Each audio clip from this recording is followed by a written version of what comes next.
Hola, buenos días. Que dos expresidentes estén disputando a ver quién es el que tuvo la idea de una obra pública significa lo poco que se hace. ¿Ustedes se imaginan a Perón, que hizo 120.000 obras públicas en 9 años, poniéndose a discutir o a debatir cada una de estas? No hubiera hecho ninguna.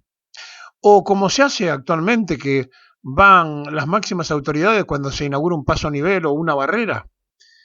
El nivel de decadencia de la obra pública nacional tiene explicaciones.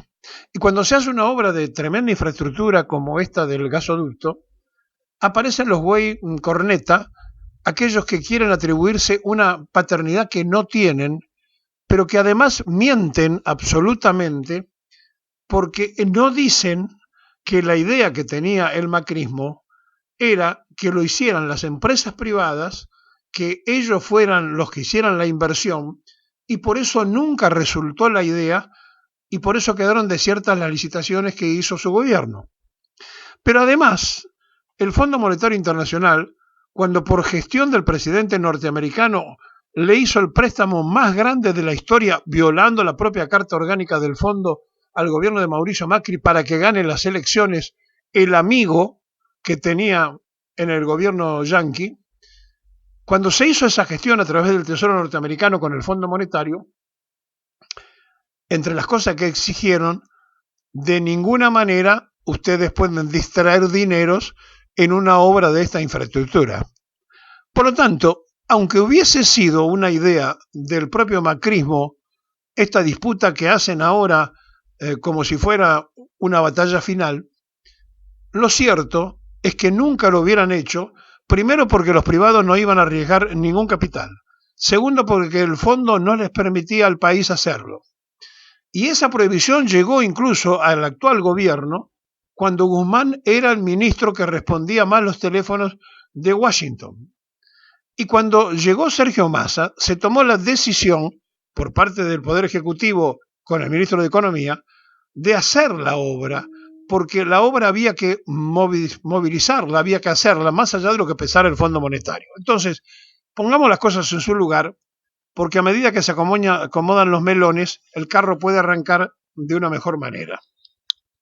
Es una discusión insólita, absurda, de alguien que dejó al país endeudado, que lo llevó al Fondo Monetario Internacional cuando no estábamos en el fondo debiéndole nada, que endeudó el país a 100 años porque el propio ministro que tomaba whisky con un periodista de la Nación haciendo diálogos y que después lo nombraron ministro, Duhovne, dijo que vivía en un terreno baldío para no pagar impuestos en la ciudad de Buenos Aires, y vivía en una casa importante que había hecho en ese terreno baldío.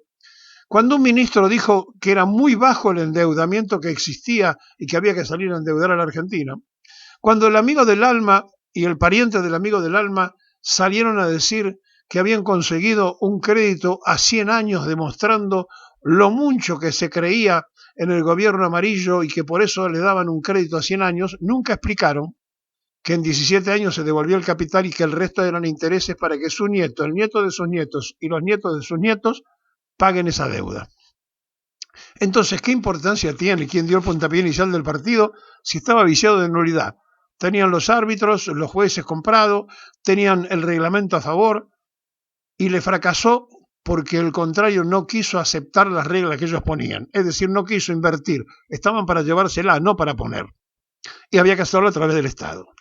De cualquier manera, para ser objetivos, el 5 de julio del año 2019, en esa decisión se empieza a hablar de la potencia que tenía algo que se sabe hace 90 años que es uno de los yacimientos más importantes de petróleo y de gas después de una reserva que tiene Estados Unidos.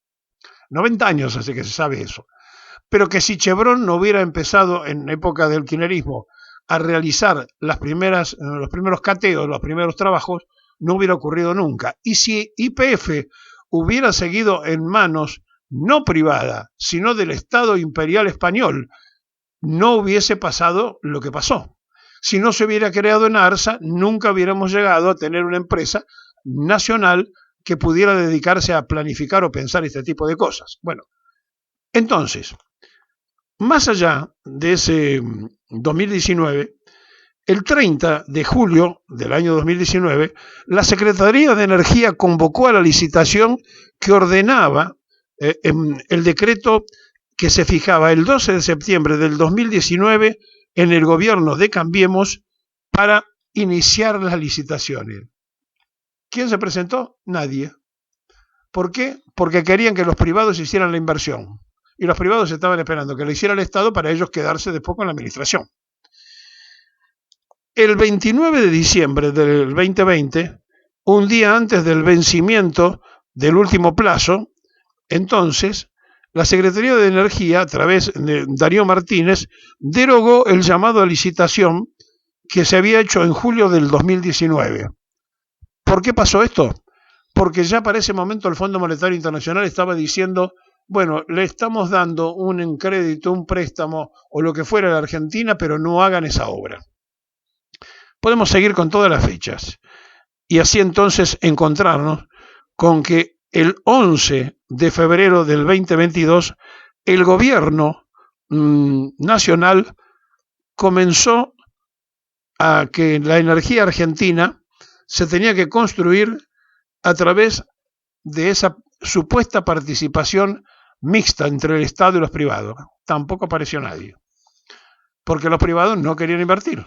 Y porque además lo que querían los privados, y lo que estaba de acuerdo el gobierno amarillo, era el manejo absoluto de las tarifas.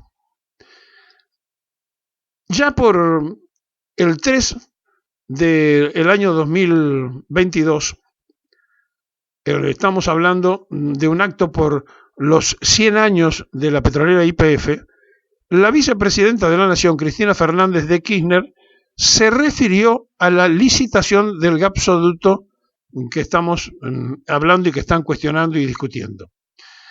El 4 de junio del 2022, al día siguiente, se filtró un trascendido acerca de la intención que existía de empezar a explotar Vaca Muerta, y así le puedo ir dando todas las fechas, una por una, de cómo se fue moviendo esto hasta llegar a la realización del gasoducto. Ahora, ¿saben una cosa? No es de quien imagina, la vida es de quien realiza.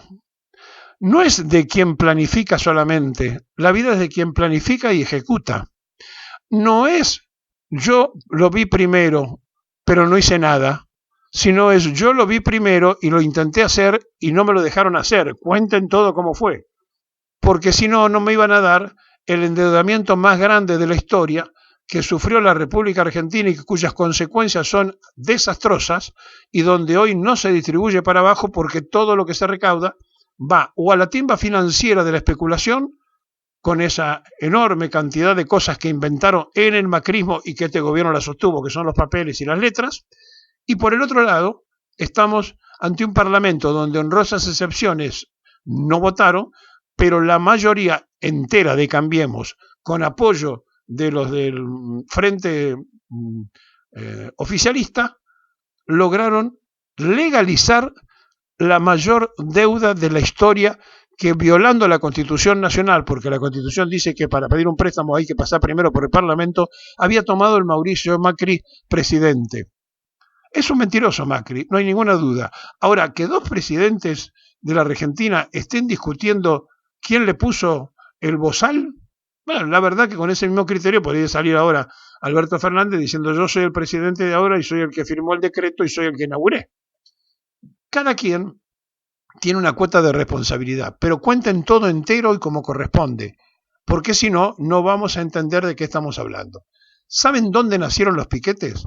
Los piquetes nacieron cuando, cantando la marchita, se quiso privatizar YPF y en realidad se le entregó del Estado argentino al Estado español, porque Repsol era una empresa del gobierno del Reino de España, como se entregó a Aerolíneas y como se hicieron tantas otras cosas, cantando la marchita, donde muchos que votan una cosa, aplauden otra y terminan aprobando contrario a lo que dicen, habían aplaudido de pie cuando Adolfo Rodríguez Sá había dicho que había que investigar la deuda. Esos mismos después terminaron votando y apoyando las privatizaciones.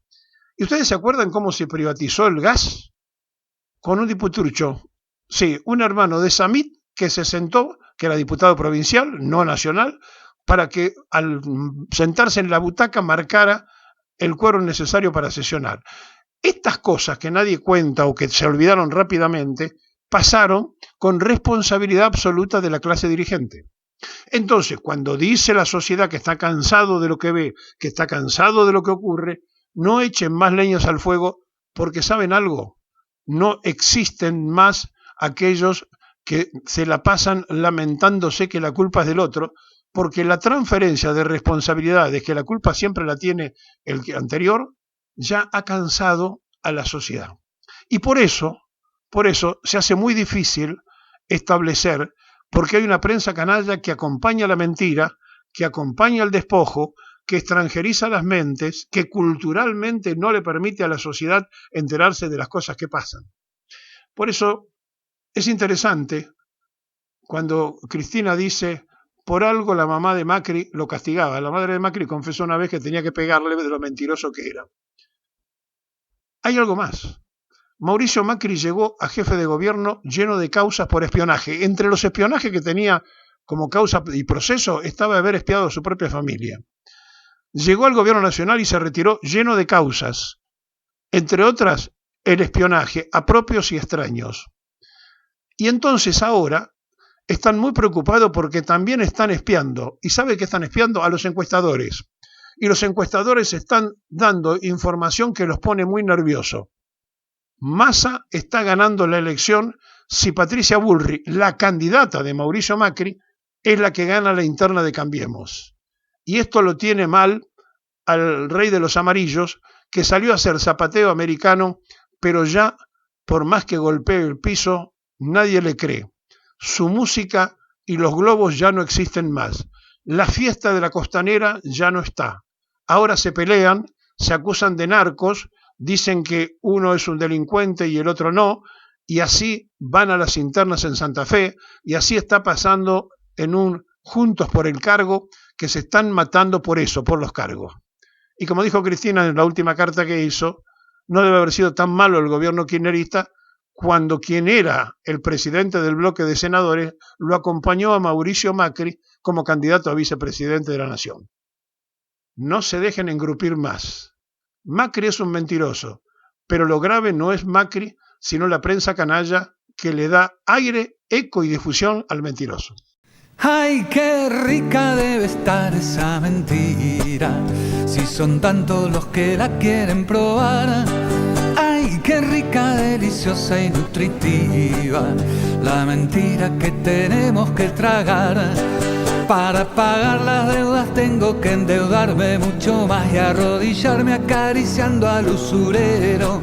Para ser dignos nos tenemos que arrastrar sin dignidad. Para subir hay que meterse en un agujero.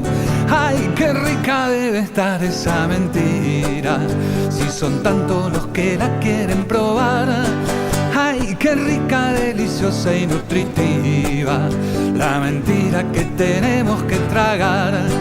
Para bajar los precios antes los debemos aumentar. Los tarifazos son no más sinceramiento.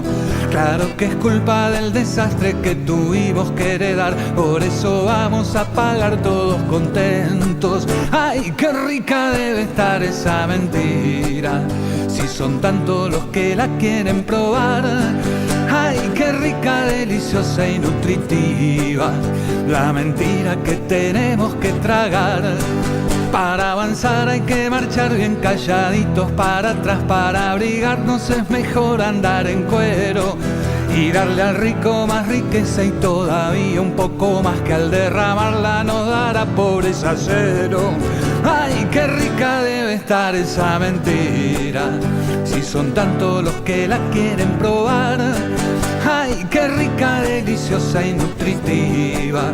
La mentira que tenemos que tragar. Para que baje el desempleo te tenemos que rajar. Para agrandar la libertad censuraremos. Para que crezca la nación antes se tiene que achicar. Para lograr la paz social reprimiremos. ¡Ay, qué rica debe estar esa mentira! Si son tantos los que la quieren probar. ¡Ay, qué rica, deliciosa! deliciosa y nutritiva, la mentira que tenemos que tragar. Cha, cha, cha.